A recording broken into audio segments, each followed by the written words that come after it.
Multi-million-dollar improvements come to an Athens affordable housing complex. And President Biden signs the $1.2 trillion infrastructure bill into law today. And in sports, Ohio men's basketball goes for its third straight win to start the season. Newswatch starts right now.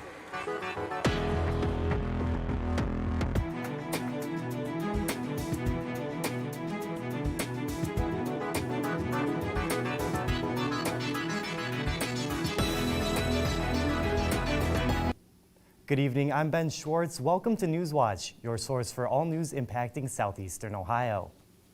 The U.S. Supreme Court ruled today that local and state lawsuits over automobile giant Volkswagen's role in rigging emissions tests could continue. The lawsuit stems from Volkswagen's role in Dieselgate, a 2015 emissions scandal that saw Volkswagen's cars emit nitrogen oxide up to 40 times over the federal limit. Volkswagen argued federal law gives the U.S. Environmental Protection Agency the authority to regulate its conduct and not state and local officials. However, the Supreme Court dismissed these appeals, paving the way for lawsuits in Ohio, Utah, and Florida to continue. Carpenter Hall, one of Athens' affordable housing complexes, is celebrating its newly finished renovations. Paid for through low-income housing tax credits awarded by Ohio's Housing Finance Agency. The building houses residents making up to 60% of the area's median income, with 25% of units set aside for those making below 30%. The Athens Messenger reports Carpenter Hall now includes a new lobby, on-site leasing office, community kitchen, healthcare office, laundry areas, and an exercise room. The Ohio Housing Finance Agency partnered with Integrated Services for Behavioral Health Incorporated in order to secure the nearly $8 million in funding needed for the renovations. And now let's head over to Erin for a look at the weather.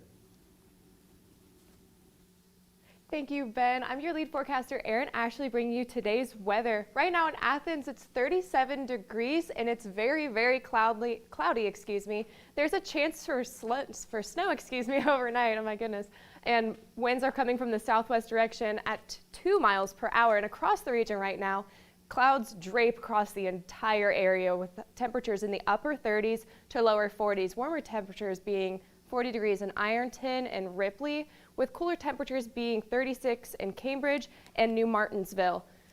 Though looking at the week ahead, skies are going to begin to open up starting as soon as tomorrow, allowing that sun to peek through our clouds, and temperatures will rise as a result. This week in Ohio and West Virginia, it is Winter Weather Awareness Week, and I'm going to throw it over to Ashley to get us started for this segment.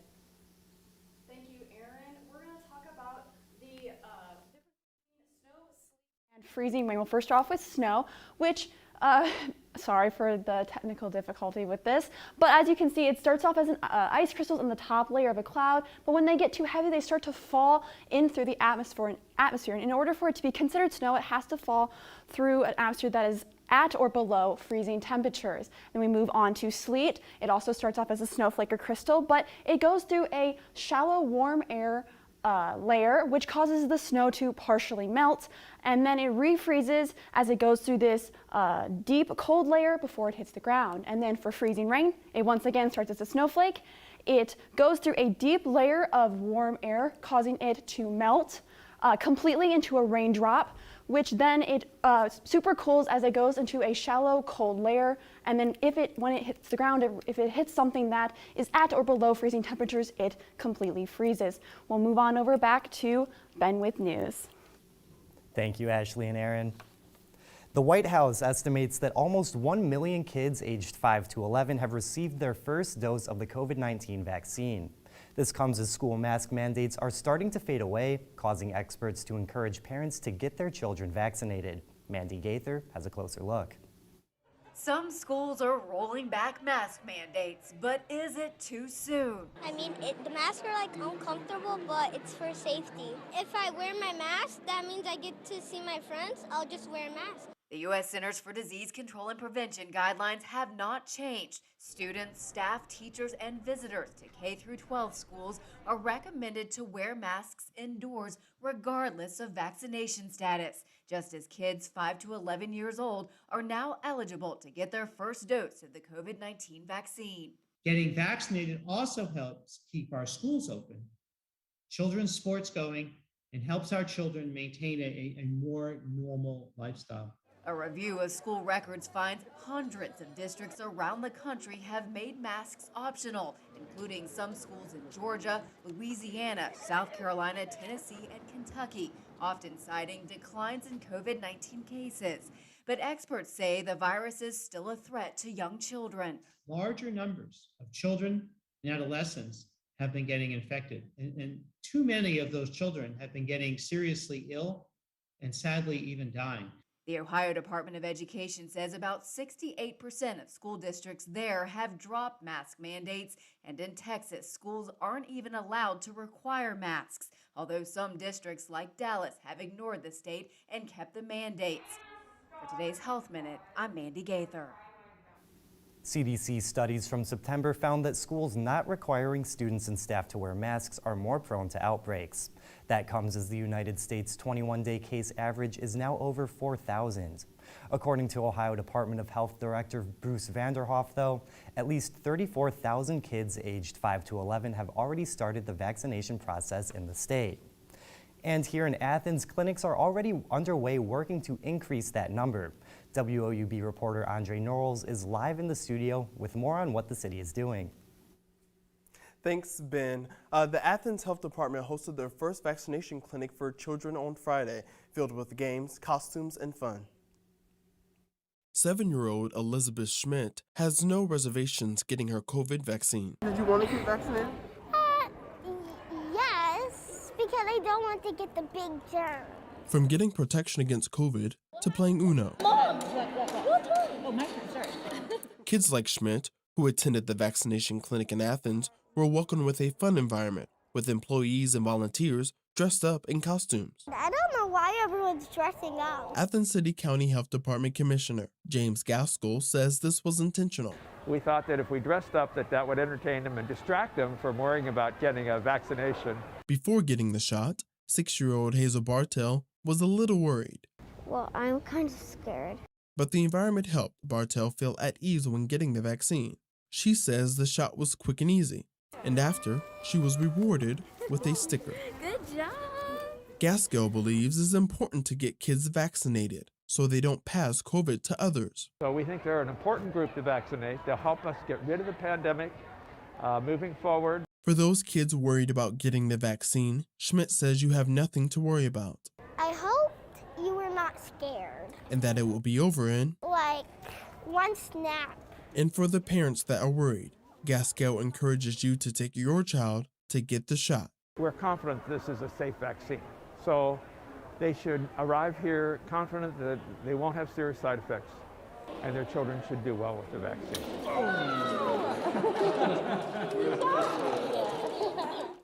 Dr. James Gaskell says that there will be more clinics like this in the future, and to stay tuned to the Athens City County Health Department Facebook page, for updates at facebook.com/Athens City County HD. Andre Norrells in studio for Newswatch. Thank you, Andre. Coming up, trillions of dollars in infrastructure funding will be headed to states. And Kentucky honors COVID-19 victims in its push to get people vaccinated. These stories and more when Newswatch returns.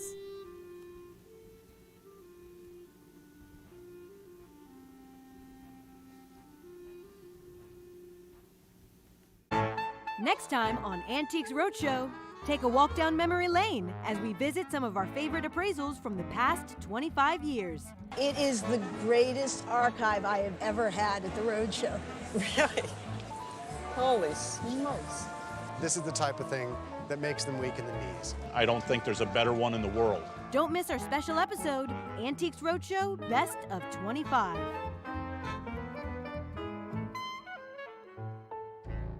For those born in the Rocky Mountains, the adventure has just begun. It's time to grow up, test your limits, discover what you were born to do. But a daunting challenge lies ahead. Your first winter. The skills you'll need have been passed down from generation to generation. This is how you thrive when you're born in the Rockies.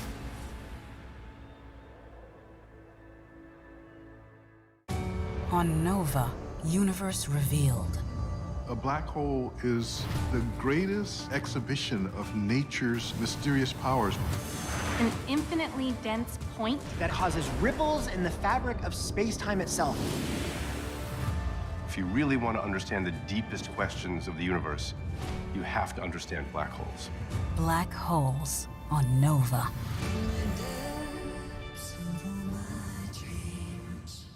The best journalism is that which builds communities. We're on deadline, ready to put it on the page. I get real uptight about deadlines. Son Tom Cullen, our reporter, lives the job.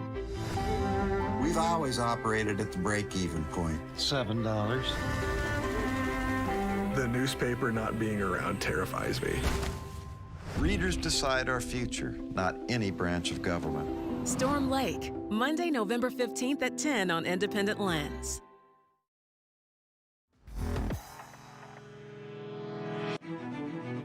West Virginia Governor Jim Justice is making another plea for West Virginians to get their COVID-19 booster shot. Only a fraction of the state's vaccinated population so far has received the extra shot. Justice had a warning on Friday for vaccinated people,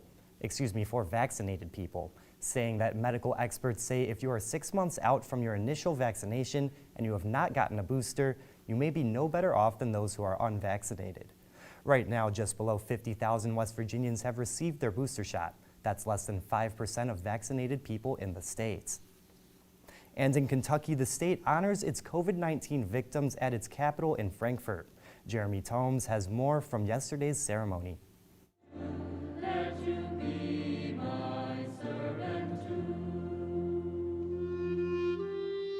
Our loved ones are not just a number. They are somebody that meant so much to so many. Among those Governor Andy Beshear welcomed to speak at today's memorial was Jacqueline Woodward. Jacqueline's husband, Gary, contracted COVID while serving as a healthcare worker. I have endured the greatest tragedy of my lifetime because my husband of 45 years, Gary, is no longer at my side. The Woodwards suffered one of the many tragic losses felt by the Commonwealth, which the governor and other leaders came together to memorialize this afternoon. Amid the moving speeches and prayers of the day, Governor Beshear said it is important that Kentuckians keep their compassion for those who are grieving and don't grow numb to the sacrifices that people have made during this pandemic. Go back to that very first loss. All of us throughout this state were hurting for that family. The last person we lost is just as important as the first. Governor Beshear added that he hopes today's event will make some reconsider if they haven't been vaccinated. Maybe this is a chance to watch those that have lost, to watch those that have sacrificed and said, you know, maybe I haven't up until now, but now's the right time. Lexington artist Amanda Matthews was chosen to create the Team Kentucky COVID-19 Memorial. She hopes that people like Jacqueline Woodward can feel a sense of belonging when visiting the monument and feel that those lost loved ones are still with us. Those loved ones and I will forever have a bond that will connect us, remembering the loved ones that meant so much to us and gave so much to Kentucky. The monument set to be placed outside the Kentucky State Capitol will be there in honor of the state's more than 10,000 COVID-19 victims. And President Joe Biden commemorates a major legislative victory as he signs the $1.2 trillion bipartisan infrastructure package into law today. The legislation aims to deliver $550 billion of new federal investments in America's infrastructure over the next 5 years. The bill signing ceremony is also a moment of bipartisan unity, with leaders from both sides of the aisle in attendance. Chris Wynn reports from Washington. In Washington, D.C., a rare bipartisan moment Monday afternoon as President Joe Biden celebrates a major legislative win. Today, we're finally getting this done. The president signing the $1.2 trillion infrastructure bill into law, clearing the way for federal investments in communities throughout the nation. My message to the American people is this: America's moving again, and your life is going to change for the better. The package will deliver $550 billion in new federal money to upgrade America's aging infrastructure over the next 5 years. At its core, more funding for roads and bridges, as well as mass transit, rail, airports, ports, and waterways. We have been waiting literally for decades for this kind of investment in infrastructure in this city. The bill includes billions of dollars to improve access to high-speed internet and clean drinking water. It will also help with electric grid enhancements and climate resiliency projects, and allocates money to build a network of plug-in electric vehicle chargers across the country. Lawmakers on both sides of the political aisle coming together. This bipartisan support for this bill comes because it makes sense for our constituents. But the approach from the center out should be the norm, not the exception. The Biden administration says it will take time for Americans to notice the results of the bill's investments, but believes it will have a transformational impact down the road. In Washington, I'm Chris Wynn.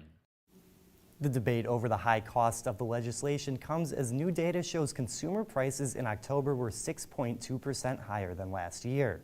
That's the biggest year-over-year price inflation since 1990.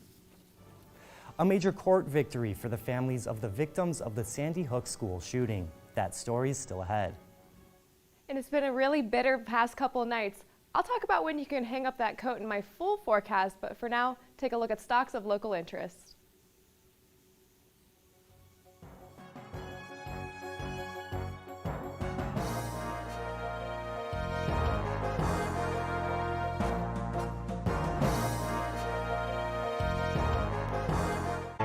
Next time on Antiques Roadshow, take a walk down memory lane as we visit some of our favorite appraisals from the past 25 years.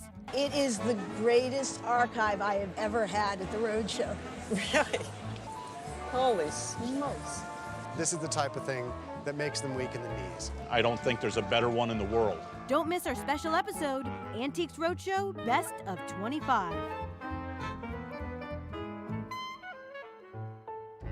Coming up on the next Song of the Mountains. Change the lock on my front door. Now my key don't fit no more. Move it on over, move it on over. Rock it on over, rock it on over. Move over, little dog. The big old dog's coming in. Lively performances where old tradition meets new here on Song of the Mountains.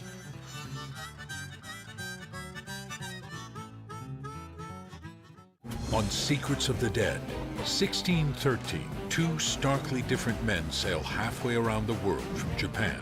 Why would a Franciscan monk accompany a samurai? If you step foot in Japan as a missionary, you're facing almost certain death. But to establish a trade relationship between Spain and Japan, they'd first need the blessing of the Pope. A samurai in the Vatican on Secrets of the Dead.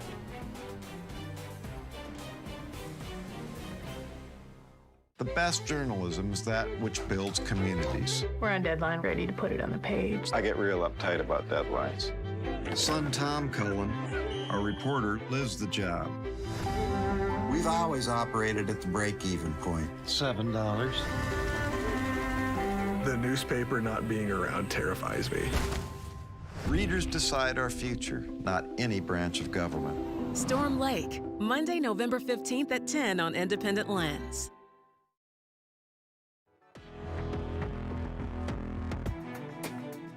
Welcome back. I'm your lead forecaster, Erin Ashley. Looking at the skies above right now, you can see there's a very faint line of clouds that is draped over our area.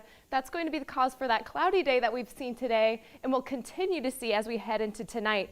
Looking at the surface features right now, you can see that there's really not much happening in our area besides this high pressure system, which will bring about dry conditions heading into tomorrow. But tonight, the hour by hour, 8 p.m. is going to be 35 degrees. There's a slight chance for rain, which is going to turn into a slight chance for snow as temperatures drop to 34 degrees at 10 p.m. And it's going to be a little bit chillier, feel a little chillier, due to wind chill at midnight with a 20% chance of rain. So make sure you grab a windbreaker and especially an umbrella for that chance of snow. Athens tonight, the low is going to be 33 degrees with mostly cloudy skies. It's going to feel cooler due to wind chill. We're talking temperatures reaching feeling, as low as 31 to 32 degrees, so it's going to be extra chilly with winds are going to be very calm. And across the region tonight, expect temperatures in the lower 30s with temperatures being 35 degrees in Ripley and Ironton. Could be a little bit chillier to our north, 32 degrees in Newark and 32 degrees in New Lexington. So across our entire region, expect to see temperatures close to freezing. It's going to be very chilly, and that chance for snow is going to bring about some even chillier conditions, so make sure you plan accordingly. Looking at the surface features tomorrow, there's this warm front that's pushing up into our region. It's going to be the cause for a slight chance of increased temperatures heading into tomorrow. It's going to be chilly to start off, however. 8 a.m. temperature of 34 degrees, mostly cloudy skies. Again, it's going to warm up very quickly by 14 degrees in just 4 hours. It's going to be 48 degrees at noon. Clouds are going to leave, and that's going to lead to some warming up as that solar radiation is able to move into our atmosphere and warm us up heading into tomorrow. High of 53 degrees is expected and mostly cloudy skies. Again, warming up, but temperatures are going to get pretty chilly overnight. Not as chilly as we've been seeing at this past couple of weeks. And again, tomorrow, temperatures are going to be in the low 50s, even to 60s in Ironton as well as Ripley. Going to be even cooler up to our northeast, 49 degrees in Cambridge and 50 degrees in New Martinsville. Looking at the week ahead, expect to see temperatures reaching as high as 69 degrees on Wednesday. A chance for rain is expected on Thursday, sitting at 90% with temperatures at 60. And heading into our weekend, temperatures will start getting a little bit cooler with mostly cloudy skies. I'll throw it back over to you, Ben. Thank you, Erin. Sandy Hook families suing InfoWars founder Alex Jones won a defamation case filed against him today. Connecticut Superior Court Judge Barbara Wellis cited Alex Jones's, quote, willful noncompliance with the discovery process as her reason for today's decision. The judge ruled that since Jones had not turned over financial data requested by Sandy Hook family plaintiffs, he loses his case by default. While Jones had previously claimed the Sandy Hook shooting was staged, he had since acknowledged the shooting was real. A status conference is scheduled for Wednesday as the case is set to proceed to a hearing on damages owed to the Sandy Hook families. Coming up in sports, Ohio volleyball looks ahead to the MAC tournament as it finished its home schedule Saturday. And right after the break, men's basketball looks to improve to 3-0 tonight at the Convo. And be sure to stay tuned to WOUB. Here's a look at what's coming up tonight on your public television station.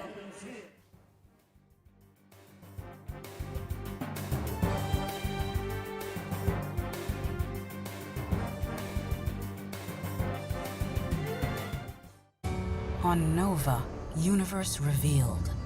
A black hole is the greatest exhibition of nature's mysterious powers. An infinitely dense point that causes ripples in the fabric of space-time itself. If you really want to understand the deepest questions of the universe, you have to understand black holes. Black holes on Nova.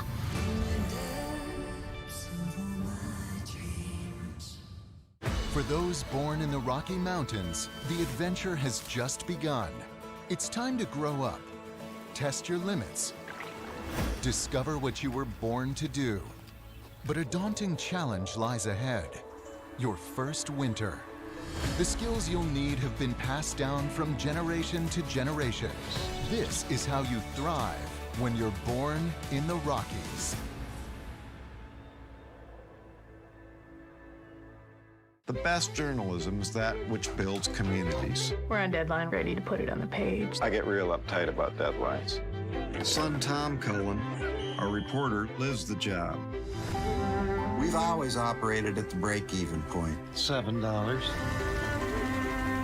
The newspaper not being around terrifies me.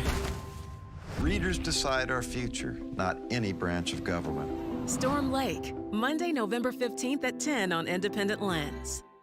Coming up on the next Song of the Mountains. Change the lock on my front door. Now my key don't fit no more. Move it on over, move it on over. Rock it on over, rock it on over. Move over, little dog. The big old dog's coming in. Lively performances where old tradition meets new here on Song of the Mountains.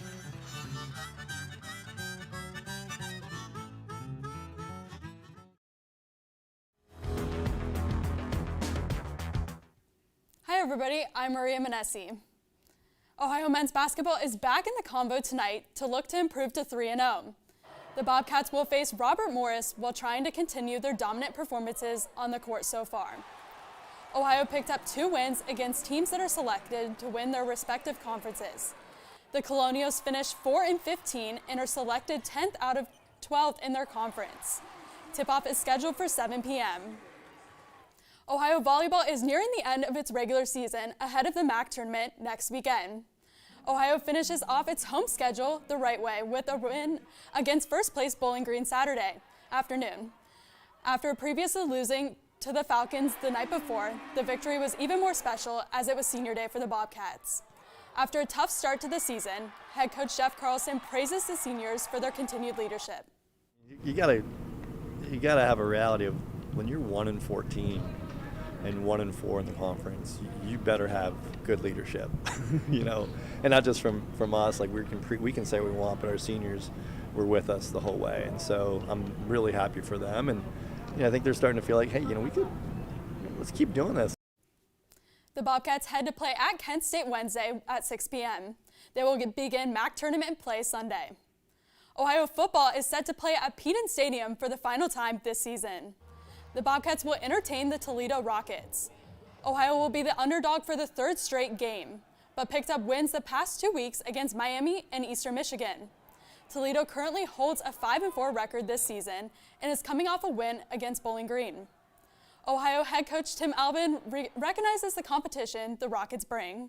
Toledo's, if you watch them, they're very similar to what we went through. They've lost some close games. I mean, they're a couple of wins away from being an 8 to 9 win team. I know what their record is and where they stand right now, but they outplayed Notre Dame and really had a chance to win the game. Kickoff against the Rockets is scheduled for 7 p.m. Ohio hockey is coming off a split series with Liberty and prepares to hit the road for another away series this weekend. On Friday, Ohio had a disappointing 4-1 loss to 3rd-ranked Liberty. Despite a first-period goal from Drew Magyar, the Bobcats were not able to hold on. Liberty scored 4 unanswered goals, 3 of which came in the 3rd period. Then on Saturday, the Bobcats never trailed once. They got a well-earned 3-2 victory while handing the Flames their first home loss this season. On Friday and Saturday, Ohio travels to play at Roosevelt. Ohio women's basketball looks to get back on track after a tough road loss Saturday. The Bobcats couldn't get it done at Liberty, falling 66-63. Ohio was led by Cece Hooks and Gabby Burris, who combined 37 points together. Hooks also finished 1 rebound short of her first double-double of the season. Ohio has lost its first 2 games, but will look to get its first win tomorrow against Cincinnati. Tip-off is an early one at 11 a.m. I'm Maria Manessi, and that's it for sports. Back to you, Ben. Thank you, Maria. A new puppet named Ji Young is 7 years old. She's set to make her debut on a new special called See Us Coming Together. The special's goal is to celebrate the diversity of the Asian and Pacific Islander communities. The man who co-directed the episode has indicated her appearance won't be a one-off. The co-directors for the project say Ji Young will be featured in future seasons of the long-running Sesame Street series. See Us Coming Together, a Sesame Street special, is set to air on Thanksgiving. And now let's head back to Erin for a final look at the weather. Thank you, Ben. Tomorrow it's going to warm up to 53 degrees as your high. It's going to be chilly overnight heading into tomorrow night. Here's a look at your week ahead. It's going to warm up to 69 degrees again on Wednesday, and that chance for rain will appear on Thursday. And as we head into the weekend, temperatures will begin to cool off. I'll throw it over to Ben to wrap up. Thank you, Erin, and that does it for our broadcast this evening. Thanks for watching. I'm Ben Schwartz. Stay tuned for the PBS NewsHour coming up next. And remember, you can find the latest news anytime at WOUB.org. Have a great night.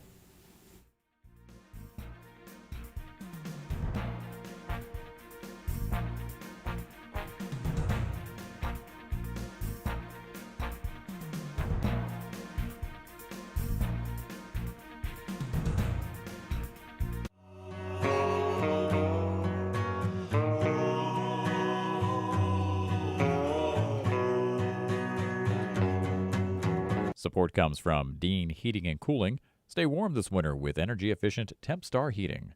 Dean Heating and Cooling provides HVAC services and installation in the Athens area, featuring Tempstar quality you can feel.